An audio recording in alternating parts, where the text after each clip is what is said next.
আসসালামু আলাইকুম কাঁচা বাচ্চারা, কেমন আছো তোমরা? আশা করছি সবাই খুবই ভালো আছো। সবাইকে পবিত্র মাহে রমাদানের শুভেচ্ছা। তোমরা সবাই অবগত আছো, আমরা তোমাদের জন্য ফিউশন ল্যাব এবং উদ্যম পরিবারের পক্ষ থেকে একটা বিশেষ কোর্স লঞ্চ করেছি, যেটি তোমাদের জন্য বেসিক্যালি মাহে রমাদানের তোহফা বা হাদিয়া হিসেবে ধরতে পারো। তো সেই লক্ষ্যে আমরা আজকে আমাদের বেসিক কোরআন শিক্ষা ক্লাসের দ্বিতীয় ক্লাসে এসে উপস্থিত হয়েছি। আল্লাহ রাব্বুল আলামিনের কাছে শুকরিয়া আদায় করছি আলহামদুলিল্লাহ যে আল্লাহ রাব্বুল আলামিন আমাদেরকে পবিত্র মাহে রমাদানুল মুবারক নসিব করেছেন এবং এই রমাদানের যথার্থতা যেন ঠিকঠাক ভাবে আমরা পালন করতে পারি, সেই লক্ষ্য নিয়ে, সেই স্পৃহা নিয়ে আমাদেরকে উদ্যমতার সাথে কাজ করার তৌফিক দান করে যাচ্ছেন। তো বরাবরের না প্রতি ক্লাসের শুরুতেই আমরা আল্লাহ রাব্বুল আলামিনের প্রশংসা আদায় করব এবং পরবর্তীতে আল্লাহ রাসূল সাল্লাল্লাহু আলাইহি ওয়াসাল্লামের উপর দরুদ পাঠ করার মাধ্যমে আমরা আমাদের ক্লাসটা শুরু করব ইনশাআল্লাহ। আমরা সবাই একটু পড়ে নেই। রব্বি জিদনি ইলমা, রব্বি জিদনি ইলমা, রব্বি জিদনি ইলমা, রব্বি শরহ লি সাদরি ওয়া ইয়াসসির লি আমরি ওয়াহলুল উকদাতাম মিন লিসানি ইয়াফকাহু কওলি, রব্বি ইয়াসসির ওয়া লা তুআসসির ওয়া তাম্মিম আলাইনা বিল খায়র। আমরা সবাই দরুদ পাঠ করব, দরুদ ইব্রাহিমটা পড়ে নিব আমরা। আল্লাহুম্মা সাল্লি আলা মুহাম্মাদ ওয়া আলা আলি মুহাম্মাদ কামা সাল্লাইতা আলা ইব্রাহিম ওয়া আলা আলি ইব্রাহিম ইন্নাকা হামিদুম মাজিদ। আল্লাহুম্মা বারিক আলা মুহাম্মাদ ওয়া আলা আলি মুহাম্মাদ কামা বারাকতা আলা ইব্রাহিম ওয়া আলা আলি ইব্রাহিম ইন্নাকা হামিদুম মাজিদ। আমরা গত ক্লাসে যেখান থেকে শেষ করেছিলাম আজকে ক্লাসে আমরা ঠিক সেখান থেকেই শুরু করার চেষ্টা করব ইনশাআল্লাহ। আমরা গত ক্লাসে আমাদের হরফের উচ্চারণ নিয়ে আলোচনা করেছিলাম, যেখানে আমরা সর্বমোট তোমাদেরকে 15টা হরফ কিভাবে উচ্চারণ করতে হয়, কোন হরফের বৈশিষ্ট্য কি, সে ব্যাপারে বিস্তারিত আলোচনা রেখেছিলাম। আজকে আমরা শুরুতে সেই 15টা হরফকে নিয়ে আবার একটু কাটাছেঁড়া করব, সার্জারি করব, দেন আমরা পরবর্তী 15টা হরফকে আজকে বিশুদ্ধভাবে শেখার চেষ্টা করব ইনশাআল্লাহ। আমরা গত ক্লাসে শুরুতেই পড়েছিলাম আলিফ। আলিফের উচ্চারণটা যেন কিভাবে করতে হয় স্যার? আলিফ, আলিফ উচ্চারণ করার সময় আটা হবে শক্ত, তবে শেষের দিকটাতে ফায়ের উচ্চারণটা বাতাসটা বের হয়ে যাবে, একটু নরম হবে। শুরুটা শক্ত, শেষটা নরম। তাহলে আমরা বলতে পারি আলিফ, আলিফ, আলিফ। আপনাদের কাজ কি মনে আছে কাঁচা বাচ্চারা? আপনাদের কিন্তু কাজ অবশ্যই ভিডিওটা পজ করে স্যার কিভাবে উচ্চারণ করছে, ভাইয়া কিভাবে উচ্চারণ করছে, আমার যে মুখের যে অবয়বটা আছে, আমার প্রোনাউন্সিয়েশনটা আপনার কানে ঠিক কিভাবে যাচ্ছে, সেম সেম এক কালার ভাবে আপনার নিজের উচ্চারণ করা। চলেন আলিফ, আলিফ, আলিফ। তারপরে আমরা পড়েছিলাম বা, বা। তারপরে পড়েছিলাম বা। বাটা উচ্চারণ করার সময় আমরা কিভাবে করব? দুই ঠোঁটটা লেগে যাবে, বা, বা, বা। এখানে বেসিক ভাবে উচ্চারণ করলেই হবে। আমরা কিন্তু আপনাদেরকে চেষ্টা করছি ওই যে মাখরাজ মুখস্থ করার যে একঘেয়েমি ব্যাপারটা, সেটা যেন না আসে আপনাদের মধ্যে। মাখরাজের ব্যবহার করি, তবে মাখরাজকে মুখস্থ না করে অবয়বের মাধ্যমে সেটাকে প্রকাশ করে নিজের মধ্যে আয়ত্ত করে নেওয়ার যে প্রচেষ্টা, সেটা আমরা করে যাচ্ছি। এটা আমরা আপনাদের মধ্যে যেন ওই একঘেয়েমি ভাব না আসে, ঠিক সেটার জন্যই কিন্তু আপনাদেরকে আমরা এই পদ্ধতিতে এই মডিউল মেনটেন করে পড়ানোর চেষ্টা করছি। সুতরাং আপনাদের কাজ কিন্তু এটা যথার্থভাবে প্র্যাকটিস করা। আপনি যখন পড়বেন তখন অবশ্যই আপনার গলা ছেড়ে পড়তে হবে। মনে আছে লাস্ট ক্লাসের কথা? যদি গলা ছেড়ে না পড়তে পারেন তাহলে সেটা আপনার ভেতর থেকে আসবে না, আর ভেতর থেকে না আসলে আপনার ব্রেন সেটাকে খুব ভালো করে ক্যাচ করতে পারবে না। এটা সবাই মানার চেষ্টা করবেন। দেখেন আলিফের পরে আমরা পড়েছিলাম বা বা বা, তারপরে হরফটা হচ্ছে তা তা, তারপরে হরফটা হচ্ছে সা। সাটা কিরকম হবে মনে আছে আপনাদের? যারা আজকে ক্লাসটা নতুন দেখছেন তারা আমাদের আগের ভিডিওটা অবশ্যই অবশ্যই দেখে তারপরে ক্লাসটা করবেন। সা সা, সাটা কিরকম হবে? পাতলা হবে। তারপরে হরফটা হচ্ছে জিম। কি হবে স্যার? জিম। দেখেন তো জিমের উচ্চারণটা কিভাবে করতে হবে একটা বৈশিষ্ট্য লেখা আছে। জিমটা উচ্চারণ করার সময় আপনার বাতাসটা বের হবে না। আমি বলেছিলাম আপনার মুখের সামনে হাত নেবেন, হাত নিয়ে চেক করবেন জিম আপনার হাতে কি বাতাস লাগছে কিনা, আপনি বাতাসের কোনো অনুভব পাচ্ছেন কিনা। যদি না আসে তাহলে আপনি আপনার কাজ ঠিকভাবে সম্পন্ন করতে পেরেছেন। তাহলে জিম জিম উচ্চারণ করার সময় শক্ত করে উচ্চারণ করতে হবে, বাতাসটা বের হবে না। তাহলে আমরা সবাই একটু পড়ি জিম জিম জিম। তারপর হচ্ছে স্যার হা, তারপর কি স্যার? হা হা এবং খ। হা খ হা খ, হা এবং খয়ের একটা ব্যাপার বলেছিলাম, তার একটা ইউটিলিটি বলেছিলাম। সেটা কি ছিল? হা এবং খটা উচ্চারণ করতে হয় কণ্ঠনালী থেকে, তবে একটু পার্থক্য আছে। হাটাকে উচ্চারণ করতে হয় কণ্ঠনালীর মধ্যখান থেকে। কণ্ঠনালীতে কয়টা ভাগ, কয়টা স্তর বলেছিলাম স্যার? কণ্ঠনালীতে 3টা স্তর, একটা উপরিভাগ, একটা মধ্যভাগ আর একটা শেষ ভাগ। আর হাটা উচ্চারণ করতে হয় কণ্ঠনালীর মধ্যভাগ থেকে। তাহলে বলেন তো দেখি হা, তারপরেরটা স্যার হ। হটা যেন কোত্থেকে হবে স্যার? আপনি অবশ্যই ভিডিওটা পজ করে নিজে চিন্তা করবেন, তারপরে আমার কথাটা দেখবেন যে স্যার কি বলছে। আপনার চিন্তার সাথে আপনার যতটুকু শেখা হয়েছে সেটার সাথে আমার শেখানোটা কি মিলে যাচ্ছে কিনা। যদি আমরা এই মেলবন্ধনটা তৈরি করতে পারি তাহলেই আমরা দিন শেষে সফল হতে পারবো ইনশাআল্লাহ। এটা যে কোনো কাজের ক্ষেত্রে অবশ্যই মনে রাখবেন। তাহলে খটা উচ্চারণ করতে হয় কোত্থেকে স্যার? খটা উচ্চারণ করতে হয় কণ্ঠনালীর শেষ ভাগ থেকে। হাটা উচ্চারণ করতে হয় কণ্ঠনালীর মধ্যভাগ থেকে। চলেন আমরা প্র্যাকটিস করি, প্র্যাকটিসের কোনো বিকল্প নাই। হা হ, হা হ, হা হ। ওকে ডান। যাদের একটু প্রবলেম আছে তারা অবশ্যই ভিডিওটা পজ করে কন্টিনিউয়াসলি কয়েকবার পড়তে পড়তে পড়তে পড়তে পড়তে পড়তে দেখবেন এটা হয়ে যাচ্ছে ইনশাআল্লাহ। তারপরে অক্ষরটা হচ্ছে দাল। কিভাবে? খুবই নরমাল ভাবে চিন্তা করেন, অত কঠিন কিছু না এটা। ওইটা নিয়ে অত চিন্তা ভাবনা করতে হবে না, কাটা ছেড়ারও দরকার নাই। আপনার মুখ দিয়ে যেভাবে আসে ঠিক সেভাবে উচ্চারণ করেন। তবে অবশ্যই ডালের জায়গায় ডাল বলা যাবে না, ঠিক আছে? ওই ডাল কিন্তু রান্না করে খাওয়ার জিনিস। আর ডালটা কি বলেন তো? এটা একটা আরবি বর্ণমালা, একটা আরবি হরফ, অবশ্যই ডালের সাথে মেলানো যাবে না, ঠিক আছে? ডাল কি বলবো আমরা? ডাল। ডালের উচ্চারণটা বাংলাতে লিখলে কিভাবে লিখতে হয়? দ দিয়ে লিখতে হয়। তো দয়ের উচ্চারণ আপনি যেভাবে করেন দ, আপনি যেভাবে করেন ঠিক সেভাবে উচ্চারণ করবেন ডাল, ঠিক আছে স্যার? ডাল। হ্যাঁ, তারপরে জাল। এই জালের একটা সিগনিফিকেন্স আছে আলাদা করে। জালের ব্যাপারটা হচ্ছে, তাৎপর্য হচ্ছে এই সা এবং জাল সেম সেম এক কালার জায়গা থেকে উচ্চারিত হয়। তাহলে সায়ের যে জায়গাটা পাতলা করে উচ্চারণ হবে, জালটাও কি হবে স্যার? ওই পাতলা করেই উচ্চারণ হবে। আশা করি বুঝতে পেরেছেন। চলেন একটু প্র্যাকটিস করি। সা জাল, সা জাল, সা জাল। তারপরে স্যার র। রটা উচ্চারণ করার সময় একটা বিশেষ ব্যাপার লক্ষ্য রাখতে হবে। সেটা কি? রটা বারবার উচ্চারিত হবে স্যার, রটা বারবার উচ্চারিত হবে। তো বারবার উচ্চারিত হওয়া মানে কি বলেন তো? এরকম যে র র র এভাবে করে পড়বেন আপনি? অবশ্যই না। এই বারবার উচ্চারিত হওয়া মানে হচ্ছে যখন আপনি রটাকে উচ্চারণ করবেন তখন আপনার মুখের ভেতরটাতে এক ধরনের কম্পন তৈরি হবে, যেটা বারবার উচ্চারিত হতে থাকবে, মনে হবে আপনার কাছে। কথা কি বুঝতে পেরেছেন? যারা বুঝতে পারতেছেন না, আরো বিস্তারিত আলোচনা গত ক্লাসে এই হরফের উচ্চারণ ও পরিচয়ের পার্ট 1 এ কিন্তু দেয়া আছে, অবশ্যই দেখে নিবেন। অলসতা করা যাবে না।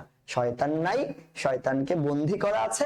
ওই শয়তানকে যেভাবে বন্দী করা আছে ঠিক তেমনি ভাবে আপনার ভেতরে যে অসার ভাব আছে সেটাকেও আপনার অন্তত রমাদানের তাৎপর্যকে রক্ষা করার জন্য হলেও বন্দী করার চেষ্টা করতে হবে, ঠিক আছে? চলেন দেখি আমরা র। র র অবশ্যই রটা মোটা করে উচ্চারণ করতে হচ্ছে। তারপরে শিখেছিলাম আমরা যা, তারপরে আমরা শিখেছিলাম যা। যাটা যেন কিভাবে উচ্চারণ করতে হয় স্যার, আমরা বলেছিলাম যাটা যখন উচ্চারণ করবেন তখন অনেকটা মৌমাছির মতন আওয়াজ শুনতে পাবেন। কিসের মতন স্যার? মৌমাছির মতন আওয়াজ শুনতে পাবেন। কার মতন স্যার? মৌমাছির আওয়াজের মতন আওয়াজ শুনতে পাবেন। যদি বুঝতে না পারেন তাহলে ওই যে ছোট্টবেলার কথা মনে করবেন, কানের পাশ দিয়ে একটা মাছি গেলে কিরকম আওয়াজ হয়, এরকম একটা আওয়াজ হয় না? ওই তো মাছি তো ভনভন করে বেসিক্যালি, ওই ভনভনটা আবার না, ওই যে এর কেমন যেন এই টাইপের একটা আওয়াজ আসে না? বা ঝিঝি পোকার যে আওয়াজটা আছে, মৌমাছির যে আওয়াজটা আছে, সেটা আপনারা ফলো করার চেষ্টা করবেন। ছোটবেলায় ফিরে যাবেন। ঝিঝি পোকা, যাদের গ্রামে বাড়ি আছে অনেকেই আমরা দেখেছি ঝিঝি পোকার একটা আওয়াজ হয় সন্ধ্যা হলেই, একেবারে নিবিড় হলে একটা সুন্দর একটা আওয়াজ ভেসে আসে আমাদের কানের মধ্যে। তো ওই আওয়াজটার মতন করে চেষ্টা করতে হবে। কি আছে স্যার? মৌমাছির আওয়াজের মতন উচ্চারণ করতে হবে, যা যা যা। তারপরে স্যার হচ্ছে সিন সিন। সিনটা যখন উচ্চারণ করবে তখন আপনার মুখ ভর্তি আওয়াজ হবে। সরি সরি, সিনটা উচ্চারণ করার সময় আপনার টায়ার পাঞ্চারের মতন আওয়াজ হবে। কিসের মতন আওয়াজ হবে? টায়ার পাঞ্চারের মতন আওয়াজ হবে। ছোট্টবেলায় যারা দুষ্টমি করে মানুষের গাড়ির ওই চাকা বা টায়ারকে পাঞ্চ করে দিতেন, একটা কাঠি ঢুকিয়ে ওইটাকে হাওয়াগুলো বের করে দিতেন, তখন কেমন আওয়াজ হতো? এটা একটা আওয়াজ হতো না? এখনো যারা বেলুন নিয়ে আমরা যখন আমাদের ছোট ভাই বোনরা যখন খেলাধুলা করে বা আমরা বিভিন্ন প্রোগ্রামে যখন হচ্ছে বেলুনের ব্যবহার করি, দেখা যাচ্ছে বেলুন আছে, বেলুনটা আমরা ইয়া করলাম, ওই বেলুনের বাতাসটা বের হয়ে যাওয়ার সময় কি ধরনের আওয়াজ আসে? এটা একটা আওয়াজ আসে না? ঠিক আছে, ওইটার মতন আওয়াজ করতে হবে, চেষ্টা করতে হবে। Scene scene scene. ঠিক আছে স্যার, আপনি যদি করতে পারেন আপনাকে অনেকগুলো থ্যাংক ইউ।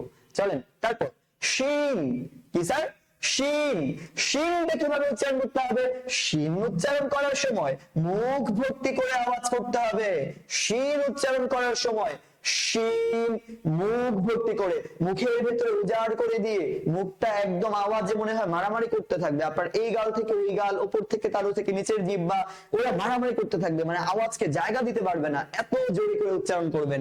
শিন শিন শিন। ঠিক আছে স্যার, ওকে। তারপরে সদ। কি স্যার? সদ সদ। তারপর হচ্ছে বদ। সদ এবং বদ আমরা নরমালি অনেকে পড়ি সোয়াদ পড়ি, সোয়াদ পড়ি। বেসিক্যালি উচ্চারণটা কি? সোয়াদ না, উচ্চারণটা কি স্যার? সদ, মোটা করে সদ। বদ। তারপরে কি স্যার? বদ। বদটাও কি করে উচ্চারণ করতে হবে? মোটা করে উচ্চারণ করতে হবে। বদের ব্যাপারটা কিন্তু খেয়াল রাখতে হবে। আমরা যখন সূরা ফাতিহা পড়ি, আমাদের গত ক্লাসে আমরা সূরা ফাতিহা একটু আলোচনা করেছিলাম, একটু তেলাওয়াত করেছিলাম, একটু শিখেছিলাম। তো এখানে আমরা দেখিয়েছিলাম যে আমরা সূরা ফাতিহার শেষে যে উচ্চারণটা আছে, গায়রিল মাগদুবি আলাইহিম, গায়রিল মাগদুবি আলাইহিম ওয়ালাদ-দাল্লিন, এখানে কিন্তু দদের ব্যবহার আছে। তো দদটা কিন্তু মাগজুবি বলা যাবে না, মাগজুবি বলা যাবে না, ওয়ালা যালিন বলা যাবে না। তাহলে কি বলতে হবে? বু বলতে হবে। বদ, দয় ব দিয়ে উচ্চারণ করতে হয়। কিরকম? অনেকটা এইরকম, বলিন। ঠিক আছে স্যার, অবশ্যই এই ব্যাপারটা লক্ষ্য রাখবেন। ওকে, এগুলো ছিল আমাদের গত ক্লাসের রিভার্স ইঞ্জিনিয়ারিং। এখন আমরা আজকে পরবর্তী যে হরফগুলো আছে সেগুলোকে দেখার চেষ্টা করব ইনশাআল্লাহ। ঠিক আছে স্যার, ওকে। চলেন আমরা একটু খেয়াল করি। আজকের ক্লাসে আমরা শুরু করব গতকাল যেখান থেকে শেষ হয়েছিল। গতকাল শেষ হয়েছিল দ থেকে, আজকে আমরা শুরু করব প থেকে। চলেন আমরা শুরু করি। প এর উচ্চারণটা বেসিক্যালি কিভাবে করতে হয়? প প প। পটা কি হবে? মোটা করে উচ্চারণ করতে হবে। প প প প। আপনি মোটা করে উচ্চারণ করেন। নরমালি আমরা বলি না ত ত ত ত ত ত বলি না আমরা, ওই তটাকে একটু ভেতর থেকে নিয়ে আসার চেষ্টা করেন, প মোটা করে, প প প। ঠিক আছে, তারপরে র র। আমরা জ বলি, কি বলি? ওই যে আমরা জ, ওলা জলিন, ওলা জলিন, এটাকে আমরা একটু গোলমাল লাগিয়ে ফেলি। হ্যাঁ, এটা উচ্চারণটা কি বেসিক্যালি? জ। এই উচ্চারণটা কি স্যার? জ। কি? জ। ত র ত র ত র মোটা করে উচ্চারণ করার চেষ্টা করবেন, ঠিক আছে? তারপরে আইন, এটাও স্যার কণ্ঠনালীর ব্যবহার করতে হবে। এই হরফগুলো নিয়ে বেসিক্যালি আমাদের প্রবলেম হয়, এগুলোকে আমরা এই আলিফ আর আইন এটাকে আমরা ঠিকভাবে উচ্চারণ করতে পারি না, মনে হয় আমরা সিমিলারলি উচ্চারণ করে ফেলি। হ্যাঁ, মনে হয় যেন আলিফ পড়তেছি না আইন পড়তেছি, বুঝতে পারতেছি না। সো এটার জন্য এগুলো অনেক বেশি প্র্যাকটিস করতে হবে স্যার আপনাদের, ঠিক আছে? অবশ্যই প্র্যাকটিস করবে। আমি জানি আপনারা লক্ষ্মী মানুষ, ভালো ছেলে মেয়ে, তারপরে কি করবেন, এটা প্র্যাকটিস করবেন। আইন উচ্চারণটা থেকে করতে হবে, কণ্ঠনালী থেকে করতে হবে। তবে কণ্ঠনালীতে কয়টা স্তর? 3টা স্তর, একটা উপরিভাগ, একটা মধ্যভাগ, আরেকটা স্যার শেষ ভাগ। তাহলে উচ্চারণটা করতে হবে কোন জায়গা থেকে? আইনের উচ্চারণটা হবে হায়ের মতন করে। এখন আপনি যদি আসলে লক্ষ্মী ছেলে মেয়ে হয়ে থাকেন তাহলে কিন্তু আপনি বলে ফেলতে পারবেন হায়ের উচ্চারণটা যেন কই ছিল? কণ্ঠনালীর মধ্যভাগ। তাহলে আইনের উচ্চারণটা কোথেকে হবে? কণ্ঠনালীর মধ্যভাগ। কারণ তারা কি সেম এক কালার, তারা কি সেম এক কালার। কথা কি বুঝতে পেরেছেন? একই মায়ের পেটের দুইজন ভাই, বুঝতে পেরেছেন? তাহলে আইন উচ্চারণটা কিভাবে হবে? হা আইন, হা আইন। আপনি যদি আপনার এই বলার পরে রিভার্স ইঞ্জিনিয়ারিং করেন, আপনি দেখবেন, বিশ্লেষণ করলে বুঝবেন আইন যেখান থেকে উচ্চারিত হচ্ছে, হাটাও ঠিক সেখান থেকে উচ্চারিত হচ্ছে। তাহলে আইন আইন আইন আইন অনেক প্র্যাকটিস করতে হবে। এটা আমরা অধিকাংশ মানুষ ভুল করি, এটা অনেক প্র্যাকটিস করতে হবে। এরপরে আমরা মুরাক্কাব হরফ পড়বো, মানে হচ্ছে এই হরফের সাথে আরেকটা হরফ মিলিয়ে পড়লে কিভাবে উচ্চারণ করতে হবে, তখন আমাদের এই ব্যাপারগুলো আরো ইজিলি আমরা আয়ত্ত করতে পারবো ইনশাআল্লাহ, ঠিক আছে? চলেন তারপরটা গয়িন, তারপর স্যার কি গয়িন, তারপর স্যার কি গয়িন, কি স্যার গয়িন। স্যার বলেন তো গয়িনটা কিভাবে উচ্চারণ করতে হয়? গয়িনটা কিন্তু বেসিক্যালি কণ্ঠনালী থেকে উচ্চারণ করতে হয়। তো কণ্ঠনালী থেকে উচ্চারণ করলে কোন জায়গা থেকে করতে হবে? কণ্ঠনালীর কয়টা ভাগ? 3টা ভাগ, প্রথম ভাগ, মধ্যভাগ, শেষ ভাগ। তাহলে গয়িনটা হচ্ছে খয়ের আপন ভাই, গয়িনটা হচ্ছে খয়ের আপন ভাই।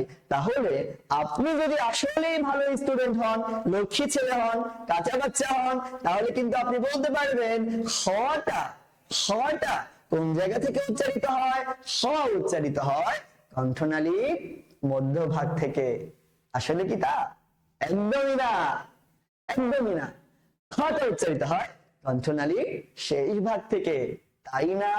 হ্যাঁ, প্রথমটা ছিল কি ধোঁকা, পরেরটা হলো কি সত্যতা, বুঝতে পেরেছেন? চলেন তাহলে হ এবং ওয়াইন, হ এবং ওয়াইন, হ এবং ওয়াইন একই জায়গা থেকে উচ্চারিত হবে।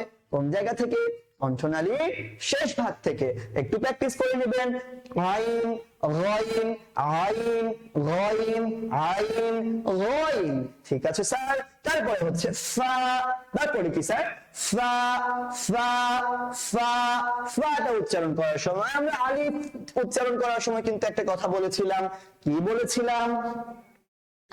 আটা শুরুতে শক্ত হবে, ফাটা শেষে নরম হবে। তাহলে ফা তো পুরোটাই ফা। এই ফাটা উচ্চারণ করার জন্য কি করতে হবে? নরম করে উচ্চারণ করতে হবে, বাতাসটা বের হবে। কথা বুঝতে পেরেছেন?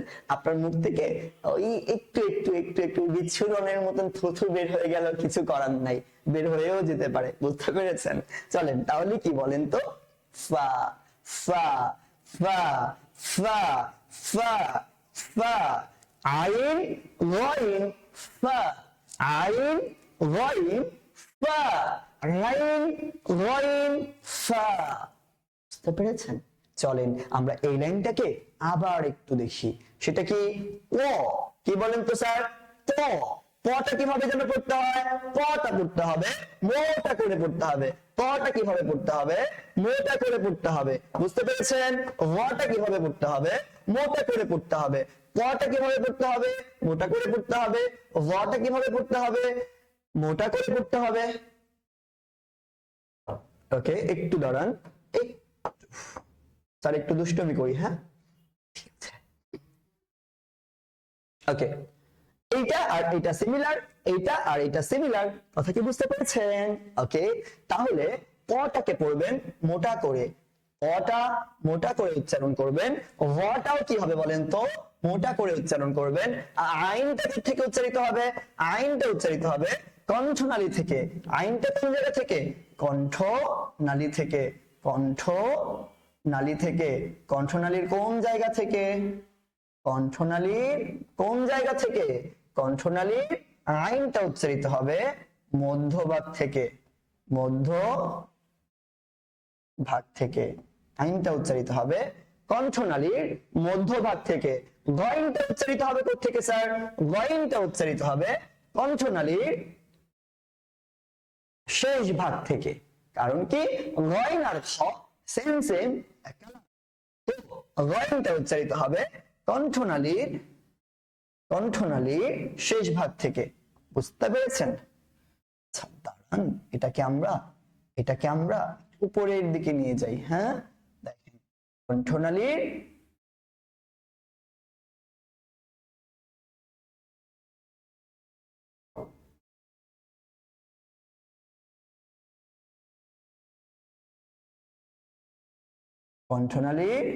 শেষ ভাগ, কণ্ঠনালীর শেষ ভাগ থেকে। আর ফ্রাটা তো উচ্চারণ করার সময় বাতাস বের হবে আলটিমেটলি ফা, ফা নরম করে উচ্চারণ করবেন। হ্যাঁ ঠিক আছে, তারপর চলেন কফ। তারপরে কি স্যার? কফ। তারপরে কি? কফ। তারপরে কি স্যার? কফ। কফ। এখন কফের কিছু ব্যাপার স্যাপার আছে। কফটা আমরা যেন কাফের সাথে মিলিয়ে না ফেলি। হ্যাঁ, কফ এভাবে করে আমরা বৃষ্টি করি না, এভাবে উচ্চারণ করবেন, বাইরে প্র্যাকটিস করবেন, ভেতর থেকে, গলার ভেতর থেকে নিয়ে আসার চেষ্টা করবেন, কণ্ঠনালীর ভেতর থেকে নিয়ে আসার চেষ্টা করবেন। ঠিক আছে? নরমালি বলি আমরা ক বলি না, ক্লফ।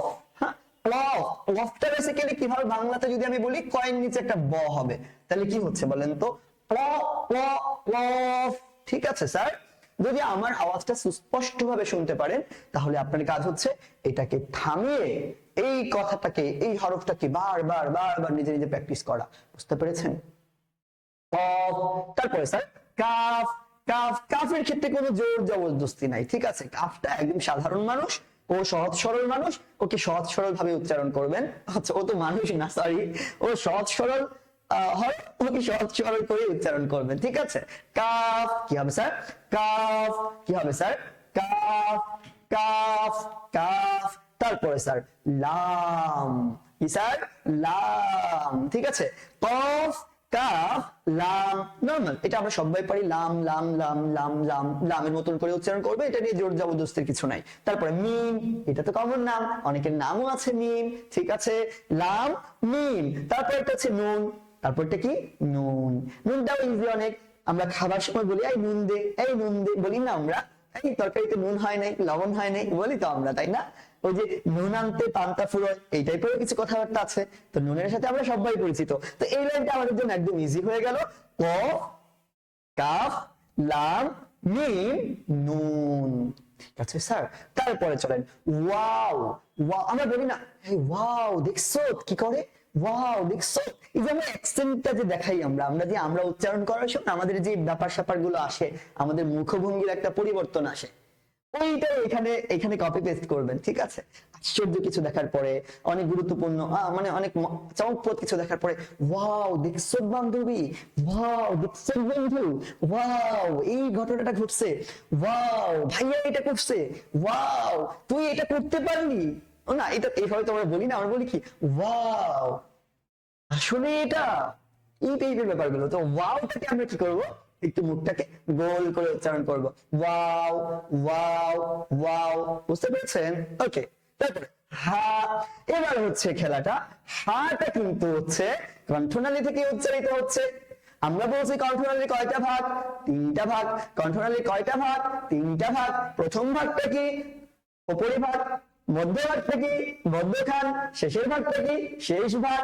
এই 3টা ভাগকে আমরা আলাদা করে বলছিলাম যে কণ্ঠনালীর মধ্যভাগ থেকে, কণ্ঠনালীর মধ্যভাগ থেকে উচ্চারিত হয় রাইম এবং হা। কে কে বলেন তো স্যার? আমরা আগের স্লাইডে যদি দেখি, কণ্ঠনালীর মধ্যভাগ থেকে উচ্চারিত হয় হা এবং আইন। কোথেকে উচ্চারিত হয়? একটা চেইন দিয়ে দিয়েছি, কণ্ঠনালীর মধ্যভাগ থেকে। আর গয়ন এবং সা উচ্চারিত হয় কণ্ঠনালীর শেষ ভাগ থেকে। তাহলে প্রথম ভাগ থেকে কে উচ্চারিত হয়? প্রথম ভাগ থেকে উচ্চারিত হয় এই হা এবং হচ্ছে এই হামজা। এই হা এবং হামজা কোত্থেকে উচ্চারিত হয়? কণ্ঠনালীর প্রথম ভাগ থেকে, উপরিভাগ থেকে, কোনো জোর নাই। হা হা হা হা হা হা হা হা। বুঝতে পেরেছেন কি স্যার? হা। পরেরটা হামজা। হামজা কি স্যার? হামজা। হা হামজা কণ্ঠনালী কোত্থেকে? উপরিভাগ থেকে। চট করে লিখে দেই, আপনারা চট করে মাথার ভিতরে এটাকে গেঁথে নেন, ঠিক আছে? চট করে গাঁথতে না পারলেও কি করবেন বলেন তো স্যার? ধীরে ধীরে হলেও শিখতে তো হবে, সুতরাং শিখে নেবেন। কণ্ঠনালীর কণ্ঠনালীর কণ্ঠনালীর উপরিভাগ থেকে। কোত্থেকে? উপরিভাগ থেকে। কে কে উচ্চারিত হয়? হা এবং হামজা। কে কে উচ্চারিত হয়? হা এবং হামজা। হা এবং হামজা, কোনো জোর নাই। হা এবং হামজা। হা হামজা। হা হামজা। হা হামজা। হা হামজা। হামজা উচ্চারণটা কিন্তু আবার আলিফের মতন করে। যেমন আমরা যদি এটাকে হরকত লাগাই, মানে জবরজের পেশ লাগাই, তাহলে আমরা দেখবো আলিফ জবর আ, হামজা জবর আ। উচ্চারণ করার সময় কোত্থেকে উচ্চারিত হবে? মুখে কণ্ঠনালী অগ্রভাগ থেকে। কণ্ঠনালী অগ্রভাগ থেকে। তারপরে কি আছে? ইয়া। ইয়াটা খুবই নরম হবে। ইয়াটা কি হবে? খুবই নরম হবে। ইয়া এবং ওয়াও। স্যার লক্ষণীয় ব্যাপার, ইয়া এবং ওয়াও, ওয়াও এবং এই ইয়াটা কি হবে বলেন তো স্যার? খুবই নরম হবে, নরম করে উচ্চারিত হয়। আরবি বর্ণমালার নরম হরফ দুইটা। নরম হরফ কয়টা? দুইটা। কি কি? ওয়াও এবং ইয়া। ওয়াও এবং ইয়া। তো ওয়াও বলার সময় আমরা কোনো জোর জবরদস্তি করব না। ইয়া বলার সময় আমরা ইয়া এভাবে করে পড়বো না। আমরা সূরা ফাতিহা পড়ি না, ইয়াকা না'বুদু, এটা বলা যাবে না। বলতে হবে কি? ইয়াকা না'বুদু, ইয়াকা না'বুদু, ইয়াকা না'বুদু। বুঝতে পেরেছেন? একদম নরম করে ইয়া ইয়া ইয়া। ক্লিয়ার? আশা করি ক্লিয়ার। তাহলে আমরা এই 15টা হরফ শেষ করলাম আলহামদুলিল্লাহ। 15 30টা হরফ বেসিক্যালি। এই একটা তো ইয়াটা দুইবার আছে, মানে 29টা হরফকে আমরা মোটামুটি ভাবে আশা করি কমপ্লিট করতে পেরেছি। আমি আজকের এই 15টা হরফ বা 14টা হরফকে আমি আবার একটু একবার করে পড়ে দিচ্ছি। আপনি আমারটা ভালো করে শুনবেন, ভিডিওটা পজ করে নিজে নিজে ট্রাই করবেন। প প প মোটা করে, প প মোটা করে, র মোটা করে, প র মোটা করে, আইন আইন হায়ের মতন করে। কোত্থেকে উচ্চারিত হবে? কণ্ঠনালীর মধ্যভাগ থেকে উচ্চারিত হবে। বুঝতে পেরেছেন স্যার? কণ্ঠনালীর মধ্যভাগ থেকে কে উচ্চারিত হবে? আইন এবং হা। তারপরে গইন গইন গইন, গয়রিল মাগদুবি আলাইহিম, গয়রিল মাগদুবি আলাইহিম। বুঝতে পেরেছেন? তো গইনটা উচ্চারিত হবে কণ্ঠনালীর কোন জায়গা থেকে? শেষ ভাগ থেকে। সাথে কে? খ। গইন আর খ সেম সেম, এক কালার। তারপর হচ্ছে ফা ফা ফা ফা ফা। তারপর কফ কফ কি স্যার? কফ কফ কি স্যার? কফ কফ কফ কফ। কফের পরে কাফ। সহজ সরল একটা মানুষ না, ও তো মানুষ না, সরি ঠিক আছে, সহজ সরল একটা হরফ। কাফ কফ কাফ।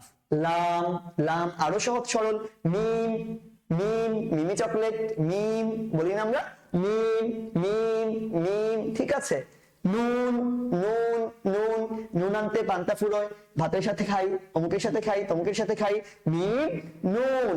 তারপর ওয়াও, ওয়াও, ওয়াও, বুঝতে পেরেছেন? ওয়াওটা কি হরফ? নরম হরফ, মুখটাকে গোল করে ওয়াও, ঠিক আছে? ওকে, হা, হা এবং হামজা কোত্থেকে উচ্চারিত হবে?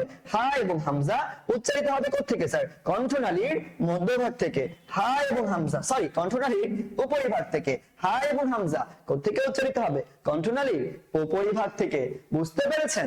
তাহলে তারপরেরটা ইয়া, ওয়াও এবং ইয়া নরম হরফ।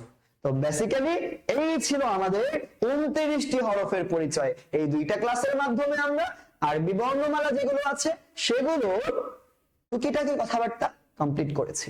কিভাবে উচ্চারণ করতে হয়, মাখরাজ ছাড়া, মাখরাজের ব্যবহার করে, মানে মাখরাজকে মুখস্থ না করে মাখরাজের ব্যবহার করে অবয়বের মাধ্যমে, মুখভঙ্গি পরিবর্তন করার মাধ্যমে আমরা কিভাবে এই আরবি বর্ণমালার 29টি হরফকে ঠিকঠাক ভাবে বিশুদ্ধ ভাবে উচ্চারণ করতে পারি, সেই ব্যাপারে ছোটখাটো করে আমার সাধ্য মতো আপনাদের জন্য পুরোটাই নিংড়ে দিয়ে এই দুইটা ক্লাস করানোর চেষ্টা করেছি। আপনাদের কাজ হচ্ছে এগুলোকে আঁকড়ে ধরে বারবার প্র্যাকটিস করার মাধ্যমে গলা ছেড়ে দিয়ে উজাড় করে আল্লাহ রাব্বুল আলামিনের সন্তুষ্টির জন্য কিছু সময় এখানটাতে ব্যয় করা। বুঝতে পেরেছেন? আমি আশা করি আপনারা আমার এই অনুরোধটা রাখবেন।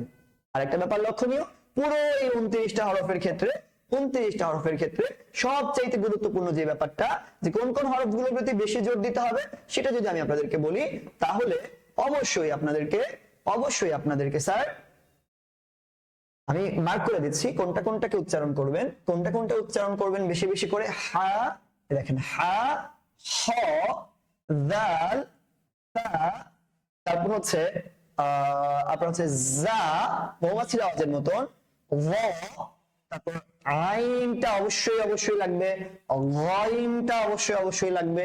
আপনি কফ, আরেকটা হচ্ছে কফ। আপনি মোটামুটি পুরো এই যা যা আছে 29 হরফ থেকে 1 2 3 4 1 2 3 4 5 6 7 8 9 1 2 3 4 5 6 7 8 9, এই 9টা হরফকে আপনি অনেক বেশি প্র্যাকটিস করতে হবে। এই 9টা হরফকে যদি আপনি ঠিকঠাক ভাবে প্র্যাকটিস করতে পারেন, আপনার আশা করি বাকিগুলো নিয়ে খুব একটা সমস্যা হবে না। আপনি মোটামুটি ভাবে হলো অল্প সময়ে বিশুদ্ধ ভাবে কোরআনটাকে শিখতে পারবেন ইনশাআল্লাহ। বুঝতে পেরেছেন? আশা করি বুঝতে পেরেছেন। আমি একটু এখানে আরেকটা ব্যাপার মেনশন করে দিই। এই ওয়াও এবং ইয়াটা কি বলেন তো? ওয়াও এবং ইয়া হচ্ছে নরম হরফ। কি হরফ? নরম হরফ। ওকে, ওকে স্যার, ঠিক আছে। আপনাদের জন্য অনেক দোয়া থাকবে ইনশাআল্লাহ। পরবর্তী ক্লাসে আমরা যুক্ত বর্ণ পড়ব, কিভাবে একটা অক্ষরের সাথে আরেকটা অক্ষর, একটা হরফের সাথে আরেকটা হরফ মিলে থাকলে কিভাবে উচ্চারণ করতে হয়।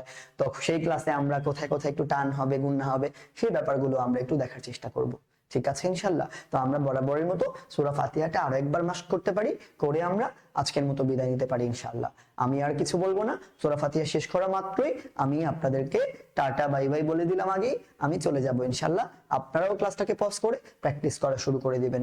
আপনাদের জন্য অনেক শুভকামনা থাকবে ইনশাআল্লাহ।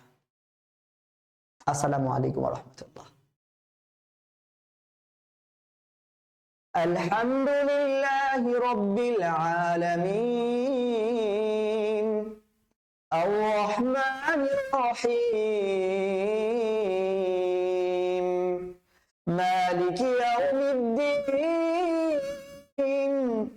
ইয়্যাকা না'বুদু ওয়া ইয়্যাকা নাস্তাঈন ইহদিনাস সিরাতাল মুস্তাকিম صراط الذين أنعمت عليهم غير المغضوب عليهم ولا الضالين غير المغضوب عليهم ولا الضالين آمين।